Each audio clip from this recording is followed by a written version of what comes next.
all the way back into the corner, and it is gone. And I don't believe it. Wow. Tie game 5-5. I don't believe it. Oh, my goodness. Now, back to Willard and Dibs on 95.7 The Game. This has kind of become a thing in 2024. What has? Just some Bay Area teams that are looking straight in the eyes of some of their players and going, dude, we ain't messing around. Okay? Such as? Brandon Ayuk. We're not talking. We said 26, and you're under contract. Well, they can't send him down. Nope. And now the San Francisco Giants just looked at Camilo Doval and said, here is your one-way trip to Sacramento, California. Bye-bye. And oh, by the way, the Golden State Warriors looked straight in the eyes of Klay Thompson and said, enjoy Texas. Yeah, some tough love out there. Wow. I wonder if the Giants charter, boom, we will be making an unscheduled stop in Sacramento. Please remain seated unless you're in seat 11B. Boom. Ding. You are now free to move about the Capitol because you're going to Sacramento. If you're seated in 11B, go ahead and grab your bags. Grab your bags. Yes, that's you, Camilo. Your bong is better than my bing bong. I'm just trying over here to make light of a very serious situation, Mark. Yeah, The Giants have, well, they don't have no closer because somebody will close if they get the lead, but I was in need of a closer. I think you're going to see, and teams do this sometimes. You've seen teams kind of do the righty-lefty closer thing depending on who's coming up. I think your candidates right now are Ryan Walker and Taylor Rogers. Taylor has done it before. I know he doesn't have the stuff that looks like closer stuff, but sometimes not everybody's got to be a fireballer. Sometimes it's also a mentality of being able to handle the ninth inning in a close game. But Ryan Walker kind of has that look and kind of has that stuff. I wonder if Eric Miller can get control of the strike zone a little bit more, if he might not be an option at some point soon. But the bottom line is this. It may not look like you want it to look. I know everyone's in love with a 100-mile-an-hour fastball at the closer position. They're not a damn reliever in that bullpen that's scarier than Camilo right now, if you're a Giants fan. Yeah, and bad scary. Scary bad. Yeah, I don't care who the hell you put out there. Throw strikes. Yeah. Stop walking people. It's been a struggle. It's literally the one thing that you can't do. And what this move also says to me, and I'm not here with any specific report, but I've known things and I hear things, but it's been a little bit more general. It is being confirmed all over the damn place. And actually all the confirmation you need is simply what just happened. This is about more than struggling on the mound. Camilo done absolutely infuriated somebody multiple times. Now, here's what I do know. I do know that the whole I don't want to go in unless it's a safe situation thing, that bothered people. I do know that, I have a hard time going in without the light show. That bothered people. I know that when you take it out on a drink machine in a dugout, that's not something that people blow off in the big leagues. But I also know it's gone a lot deeper than that. I'll give you a tweet that was just sent out by Andy Baggerly. His response to Camilo Doval getting sent down, he wrote, Camilo Doval, 1 All-Star appearance, 2 coaching staffs whose patience he has exhausted. Yeah. Now, Andy knows what he's talking about. Well, and that's coming off a year where the coaching staff last year saw him as an all-star. Correct. 39 saves and a whip, walks plus hits over innings pitch of 1.138. So it's easier to tolerate a guy with 39 saves, an all-star appearance, and a really good whip. This year it's 1.614 and only 22 saves, no all-star appearance, and he's given up a hit an inning and almost a walk an inning. He's given up a 0.75 walks per inning and basically almost 1 hit per inning. So when he comes in to close, go ahead and put 2 runners on and let's see if we can get out of it. Well, and what we don't know Camilo. Because of the language barrier, very few of us have ever even heard him talk. I have no idea. The guy might be a complete diva. I will say that I have heard those around the team flirt with that word before. I have heard that. I've heard that he's very quirky, and there are certain things that he likes, and when they're not in place, he does not react very maturely. That was a lot of words to say diva. Well, diva a lot of times is reserved for wide receivers and the truly elite. Wow. But, I mean, if you're just peculiar, but you go out there and you handle your business, you're not necessarily a diva. But one thing I know for sure, when you're a closer who's got, 400, 500 career saves, and you don't want to go into a game that's 11-3, you kind of have earned the right to not go into a game that's 11-3. But when you're Camilo Doval and you've got about, 80 career saves? I don't even know if he has 100 career saves yet. The point is, he has not reached that level on a team in an organization where you can go and say, I'm not pitching in an 8-run game. That's an earned thing in baseball. Yeah, and this goes even a little deeper than that. Even if you're amazing, you've earned some things, but nobody gets to do that. You don't get, you know what I mean? Like, sure, does Tom Brady get to a point where his personal nutritionist gets to be on the plane? Well, at a certain point, Bill Belichick even thought that was done. Barry Bonds gets a Barca lounger. Does everybody else? No. So sure. That didn't necessarily play well either. No, and those are small things. I think that some of this is bigger. Again, when you're coming off of an all-star year, you are handled a certain way if you're struggling. There are ways to do it, and demoting you within the bullpen would have been what you did if they weren't mad at you for some other reason. Sending you down is as firm as it gets. I mean, my gosh.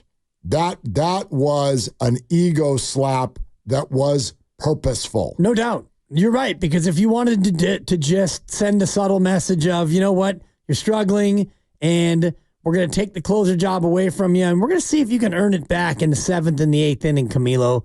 No, this is pack your things, and when we get to September and we do September call-ups, you might be one of them, because it's not like the old days where you called up everybody and you had 50-man rosters in September. Now you're still somewhat limited. So I wonder, he's got to go down there now and show it.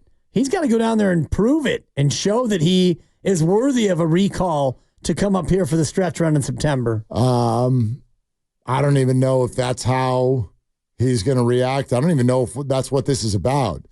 If I'm the San Francisco Giants and I am just reading this behavior now, okay, I'm reading what you just did. You said yesterday, if you do something kind of heavy-handed with Camilo, you've lost him for the season, and I agree with you. That's a wrap. There's no bringing him back in a month. Well, if there's no bringing him back in a month, then Steiny and Goo had this conversation with Kuminga earlier, and I do think there's a great parallel. If, in fact, you have lost him for the year, then you might as well look to trade him in the offseason. Then they might. Well, you should have maybe traded him at the deadline. Well, and maybe they tried, and you know, I don't know. Again, baseball and sports, these are very small fraternities. And if you've got a guy that's acting like an absolute crazy person, and again, that's a hypothetical. Yeah, that might be a stretch. There are some things that I know, there are some things I don't know, but this is a very, very heavy-handed move, and it suggests to me that the Giants have had it up to here, as my mom used to say. Right. Okay? Well, think about the breaking point. If that's what you're doing, other teams might know about that. And maybe Camilo Doval is just untouchable right now. Think about the breaking point yesterday where it's 5-2. It's the end of a road trip. You've had multiple rain delays, and you got Doval in. All you need is 3 outs, and we can get on the plane. We can leave this godforsaken rainstorm, and we can get home. Coming off a good road trip, we can all relax and maybe get a half a day off. But instead, we got to play more baseball because you can't get 3 guys out on a dreadful team. And so now we got to play bonus baseball. That to me was kind of a breaking point moment where you serve one up on the outside corner and a guy touches you up for a 3-run Oppo taco. Yeah, but it's not the homer. You're allowed to give up a homer. It was a 3-run homer because you walked 2 people. That's the thing. And we were here live on the air during the crossover. Oh my God. And your I almost face fainted. and poor Guru's face, who was a fan of the Giants yesterday. He didn't we'll bet just the say under. that. Okay. We'll just say he was a fan of the Giants yesterday. Glad he still Willard, won. you made eye contact with me, I think, after the first walk, and you said, yank him. I said, Get yank him out him. Yeah, after the first walk. Remember, he's got to face 3 batters, though, and he gets the second out. When he walked the second one, that was his 3rd batter. And I think that's when I motioned to you, and I said, get him out of the game. I thought you were talking to me. I thought he wanted me out. Well, while we're at Yank 'em it. both. 2 birds, 1 stone. Yeah. Totally. No, it's not the homer, man. Yeah. Like, that's baseball. You get touched up, somebody hits one the opposite way on a high and away fastball. That's baseball. They're not going to get mad at you for that. But if you're out there walking people and by the way, behind the scenes, you're doing things that make you not a good teammate or not a good clubhouse presence or whatever. Yeah, man, there's a shelf life on that. And my gosh, I was exhausted. If Gabe Kapler was having the same issues and the Giants as a whole organization have been watching this go on for a few years, yeah, you take the opportunity to put someone in their place when, by the way, they're not helping you on the field anyway. That's the reason he didn't have anything bad happen last year is he was performing his butt off. But if you're going to be a problem and you're going to perform poorly, I got an idea. Bye. What are we doing here?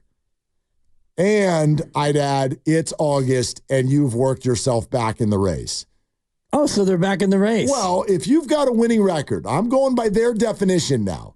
Bob Melvin's definition all along was, you can talk to us when we've got more wins than losses. And I agreed with it. I said that to you 2 weeks ago. When the number on the left is bigger than the number on the right, I'm willing to have a conversation. And for at least 24 hours, it is. The number on the left's bigger than the number on the right. You do not have time in that situation to put a closer out in Major League Baseball where you need to start warming someone else up before he even gets the rubber. That's ridiculous. Yeah. That means you need a bigger roster than everybody else. And something has happened since the beginning of July. I don't know if he is in a mental funk or if it's his mechanics, but since July 1st, Mark, he's appeared in 12 games, 11 in the 3rd innings. He's given up 12 hits and 7 walks. Dude. He's given up 7 earned. His ERA is 5.56 since July 1. And, he's hit a couple of batters, and the opposing batting average against, 279. That's your closer since July 1. So the attitude, the behavior, whatever's gone on has been only a small part of it. For me, it's the on the field where you've pitched 12 times and you've been bad. Boy, you know pro sports. They'll put up with a whole hell of a lot if you're out there performing. Exactly. But when you're not, then there's no room for the rest. What's up, Grandy?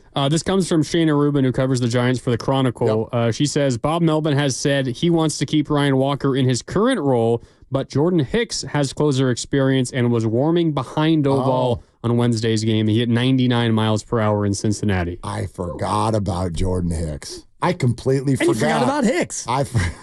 Thank you. Just real quick. Had to get that in there. That's good. I forgot We need a closer, and you forgot about Hicks. I forgot about Jordan Hicks. Yeah. Yep. Okay. And he's done it before.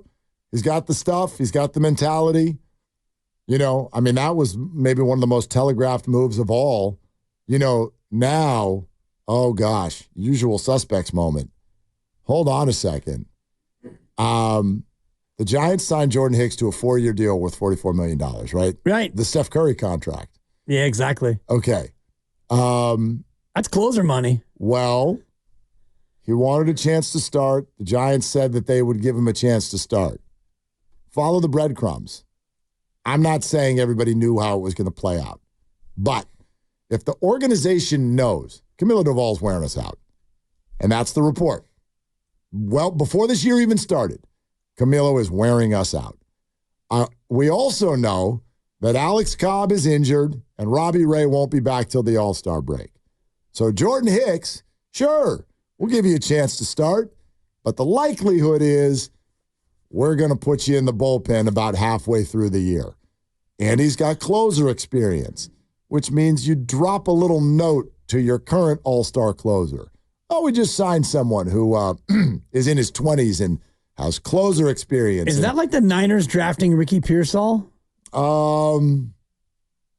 Different. It's a little more layered, but maybe. Yeah.